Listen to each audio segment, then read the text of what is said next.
Hello students, कैसे हैं? आप सभी का स्वागत है आज साइंस की क्लास में।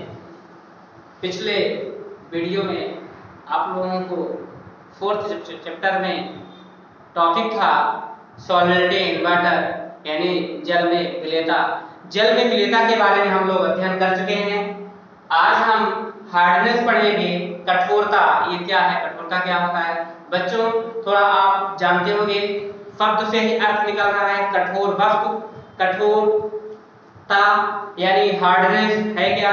तो आप यह जानते होंगे कुछ वस्तु तो कठोर होती हैं, लेकिन कुछ वस्तु क्या होती है बच्चों? मुलायम होती हैं। तो ये क्या है? सब पदार्थ होते हैं। तो कठोरता है क्या, इसके बारे में अध्ययन करेंगे। कुछ धातु बहुत कठोर होती है जबकि कुछ धातु मुलायम होती है। जैसे हम उदाहरण की बात करते हैं बच्चों, हीरा सबसे अधिक कठोर धातु है। कौन सी? हीरा। डायमंड जो होता है हमारा क्या है? हीरा सबसे अधिक कठोर वस्तु। ठीक, कुछ वस्तु क्या होती है? मुलायम होती है, कुछ कठोर होती है। लेकिन कौन सी वस्तु मुलायम होती है, कौन कठोर होती है? तो हमारा हीरा जो होगा बच्चों, वह सबसे अधिक कठोर होता है। और धातु होती है जिससे कांच भी काटा जा सकता है। यानी क्या क्या? हीरा को किससे काटा जा सकता है? कांच से काटा जा सकता है, जिसे कांच से भी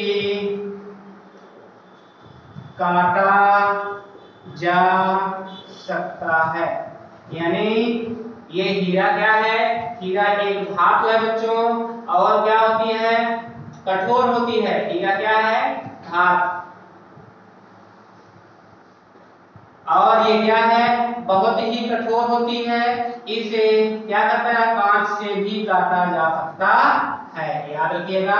अब बात करते हैं, कुछ धातुएं बहुत मुलायम होती हैं, इनको केवल दबा करके चूर्ण में परिवर्तित किया जाता है। यानी कुछ धातु क्या होती है बच्चों? मुलायम होती हैं। कुछ धातु जो होती है या कोई वस्तु, कुछ पदार्थ क्या होते हैं बच्चों? मुलायम होते हैं, बहुत मुलायम होती है। कुछ धातुएं क्या होती हैं बच्चों? धातुएं क्या होती हैं? मुलायम होती हैं, मुलायम होती हैं। और क्या, इन्हें दबाकर क्या किया जाता है? चूर्ण में परिवर्तन। यानी जैसे इसे दबा दिया जाएगा तो चूर्ण में परिवर्तन किया जाएगा। वह कौन सा आपको एग्जांपल होगा बच्चों? क्या होगा? चाक। चाक नाम सुने हैं? चाक क्या होता है? बहुत ही मुलायम होता है, और इसे दबा करके क्या किया जाता है? यानी चूर्ण में परिवर्तित किया जाता है, या भूरा हो जाता है। समझ में आ गया होगा आपको? हार्डनेस का मतलब क्या हुआ? कठोरता। कठोर में कुछ वस्तुएं कठोर होती हैं, कुछ वस्तु मुलायम होती हैं। कठोर कौन सी धातु होती है? हीरा सबसे कठोर धातु होता है, जिसे कांच से भी क्या किया जाता है बच्चों? काटा जा सकता है। उसी प्रकार से कुछ वस्तुएं मुलायम होती हैं, इन्हें दबा करके क्या किया जाता है? चूर्ण में परिवर्तन किया जा सकता है। और वह कौन सी धातु है? चाक। नेक्स्ट पॉइंट होता है बच्चों ऊष्मा का संचरण, कंडक्शन। दूसरा पॉइंट होता है कंडक्शन ऑफ हीट, यानी ऊष्मा का संचरण कैसे होता है। ऊष्मा का संचरण के लिए हम समझते हैं, आप दैनिक जीवन में हम आपको ले जाते हैं। जैसे कुछ वस्तुएं ऐसी होती हैं जिसमें धारा का प्रवाह होता है, यानी उसमें धारा संचरित होती है। लेकिन कुछ वस्तुएं ऐसी होती हैं जिसमें धारा का संचरण नहीं होता। तो हम इसको क्या कर सकते हैं? कुछ पदार्थ अपने में से ऊष्मा को प्रवाहित कर देते हैं। कुछ पदार्थ ऐसे होते हैं, पदार्थ का मतलब होता है वस्तु, तो कुछ वस्तु या कुछ पदार्थ ऐसे होते हैं जिसमें ऊष्मा को अपने में से क्या कर देते हैं बच्चों? प्रवाहित कर देते हैं। इन्हें ऊष्मा का कुचालक कहते हैं। क्या कहा जाता है बच्चों? ऊष्मा का कुचालक। कुचालक की बात कर रहे हैं, कंडक्टर। कंडक्टर का मतलब क्या हो जाएगा बच्चों? वह पदार्थ या वह वस्तु जिनमें से विद्युत धारा का यानी ऊष्मा का संचरण हो सके, उसे हम क्या बोलते हैं?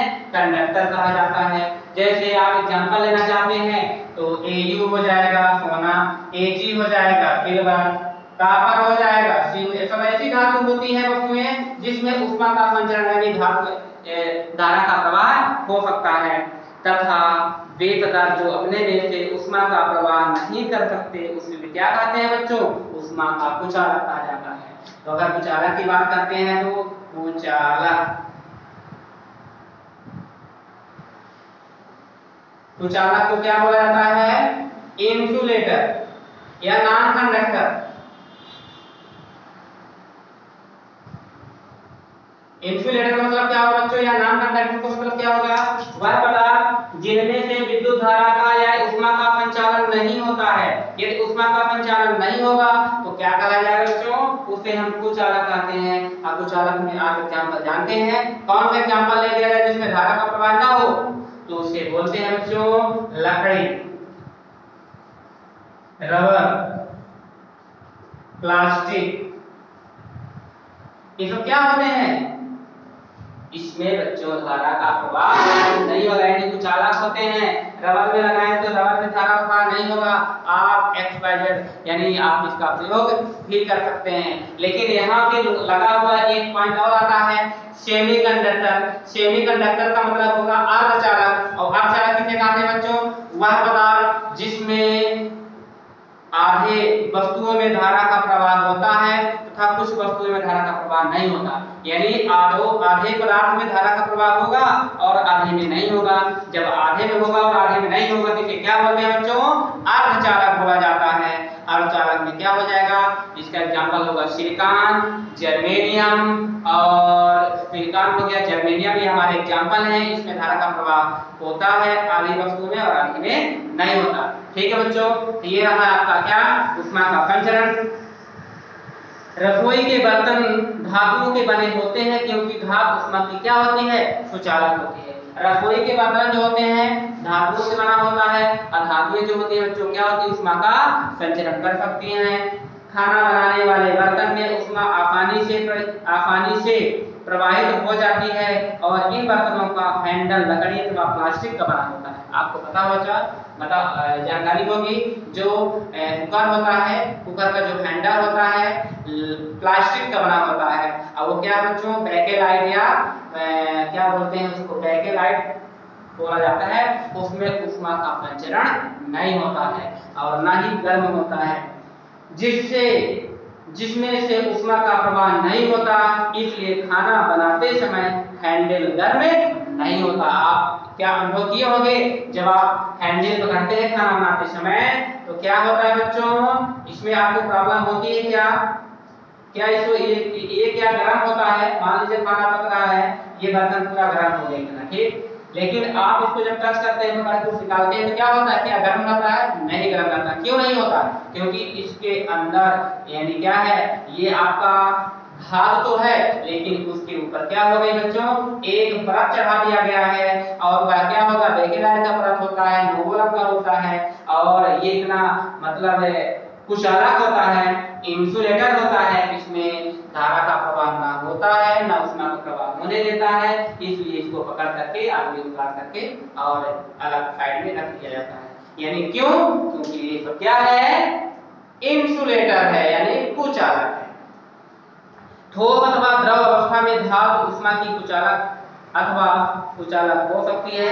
गैसीय अवस्था में पदार्थ मुख्यतः ऊष्मा की कुचालक, यानी गैसीय अवस्था में बताया गया है, जो गैसीय अवस्था में होगा तो पदार्थ हमेशा क्या होगा बच्चों, कुचालक होगा। लेकिन ठोस और द्रव अवस्था की अगर बात होती है तो क्या होगा बच्चों, या कुछ धातुओं की सुचालक और कुछ क्या होती है, कुचालक हो सकती है। ठीक है बच्चों, थोड़ा इसमें देखिए कहा गया है, एक पॉइंट बताया गया है कि अगर ठोस और द्रव की बात होगी, किसकी, ठोस और द्रव,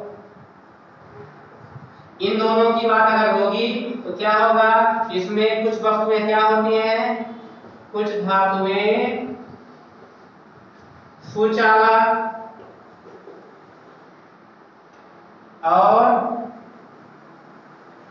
सुचालक के साथ साथ क्या, कुचालक। और कुचालक हो सकती हैं।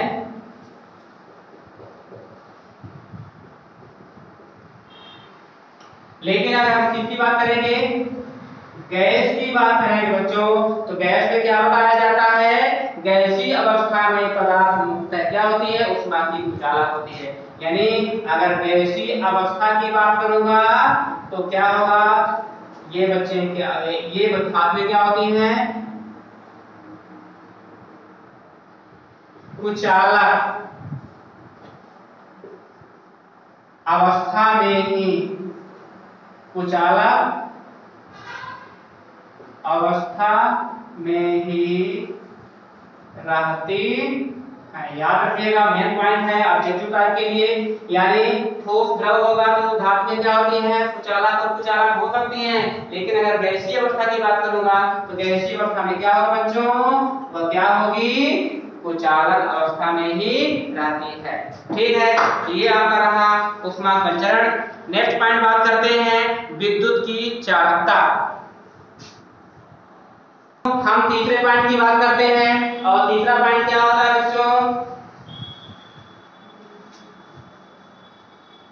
तीसरे पॉइंट की बात करते हैं विद्युत की चालकता। विद्युत की चालकता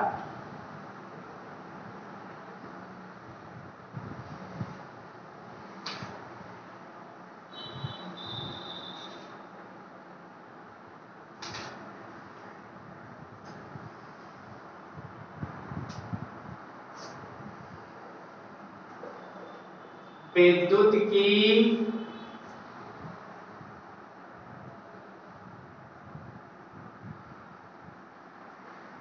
चालकता, यानी अब इसमें इलेक्ट्रिक की बात होगी, इसमें इलेक्ट्रिक और कंडक्टेंस की बात होती है। इलेक्ट्रिक और कंडक्टेंस की बात हो जाएगी तो इसमें क्या कहा जाएगा, अभी हम हीट की बात कर रहे थे, अब यहाँ पे इलेक्ट्रिक की बात होगी। यानी कि ऊष्मा के स्थान पर अब क्या होगा, विद्युत आएगा। जैसे अभी हम क्या बोल सकते हैं, कुछ ऐसी पदार्थ होती है जिसमें ऊष्मा का संचरण हो सकता है, और कुछ ऐसी पदार्थ होती है जिसमें ऊष्मा का संचरण नहीं हो सकता। अब हम यहाँ बात करेंगे कुछ ऐसी पदार्थ होती है जिसमें विद्युत धारा का प्रवाह हो सकता है और विद्युत धारा का प्रवाह नहीं हो सकता। देखिएगा, कुछ पदार्थ जो अपने में से विद्युत को प्रवाहित होने देती हैं, वह विद्युत के क्या कहा जाते हैं, कुचालक। क्या होगा बच्चों, कुचालक की बात करते हैं यहाँ पे, विद्युत का कुचालक, किसका, विद्युत का कुचालक, और विद्युत का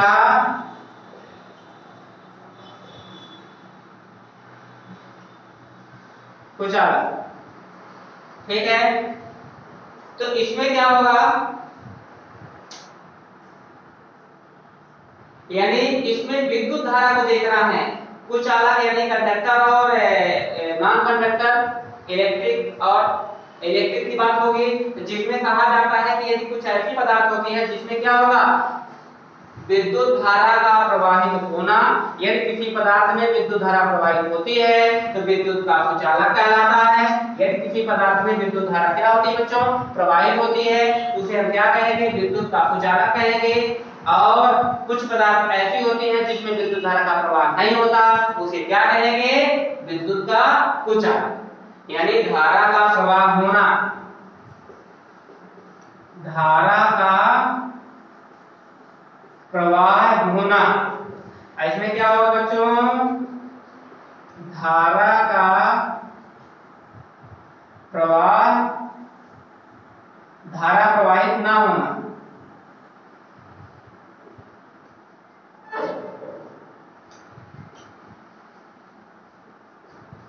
ठीक, धारा प्रवाहित होती है तो निश्चित रूप से क्या होगा, विद्युत का कुचालक होगा। धारा का प्रवाह नहीं होता है तो विद्युत का कुचालक होगा। तो वे पदार्थ जो अपने में से विद्युत को प्रवाहित नहीं होने देते हैं उन्हें हम क्या कहते हैं बच्चों, कुचालक कहते हैं। इसके पहले हम लोग पढ़ चुके हैं, इसी के बारे में अध्ययन किए हैं। फिर इसमें अंतर था ऊष्मा का कुचालक और ऊष्मा का कुचालक। यहाँ पे क्या है, विद्युत का कुचालक और विद्युत का कुचालक। आपका एग्जांपल आपका वही होगा बच्चों जो पढ़ चुके हैं, जैसे एयू हो जाएगा, एजी हो जाएगा, एयल हो जाएगा, एल्यूमिनियम, इसमें क्या हो जाएगा, बेकेलाइट, बेकेलाइट, प्लास्टिक, बेकेलाइट और प्लास्टिक, तो ऐसे पदार्थ होते हैं जिसमें धारा का प्रवाह नहीं होता है। ठीक है बच्चों, समझ में आ गया। नेक्स्ट पॉइंट की बात करते हैं, पारदर्शिता। आज हम पढ़े हैं कंडक्टर्स के बारे में, जिसमें ऊष्मा का चालकता यानी ऊष्मा का संचरण प्रभाव दूसरा पॉइंट होता है, ये आपका चौथा पॉइंट होगा बच्चों। इसमें क्या होगा, विद्युत की चालकता की बात हो गई। इसके बाद हम नेक्स्ट टॉपिक में बात करेंगे, नेक्स्ट वीडियो में बात करेंगे, वो आपका पारदर्शिता होगा, और पारदर्शिता को क्या बोलते हैं, ट्रांसपेरेंसी की बात करेंगे, और डिफ्यूजन, यानी हम आपको नेक्स्ट वीडियो में ट्रांसपेरेंसी और डिफ्यूजन के बारे में बताएंगे। इसके पश्चात हम आपको प्रश्न उत्तर दिखाएंगे। बच्चों, आपसे उम्मीद करता हूं कि आप वीडियो को देखिए, समझिए, पढ़िए, क्योंकि यह सत्र ऑनलाइन के माध्यम से पढ़ाई होगी, तो आप इसको अच्छे से पढ़ें और अपनी कॉपी कंप्लीट करते रहें, और अपना होमवर्क यानी कि उसे प्रश्न उत्तर जो लिखाया जाता है उसे याद भी करते रहें। समय आने पर आपकी कॉपी और आपका होमवर्क लिया जा सकता है। ठीक बच्चों, तो यह वीडियो अगर आपको पसंद आया हो तो लाइक कीजिए और अच्छे से पढ़िए। यदि यहाँ पे कोई प्रॉब्लम होती है तो कमेंट्स कीजिए। Thank you, good day.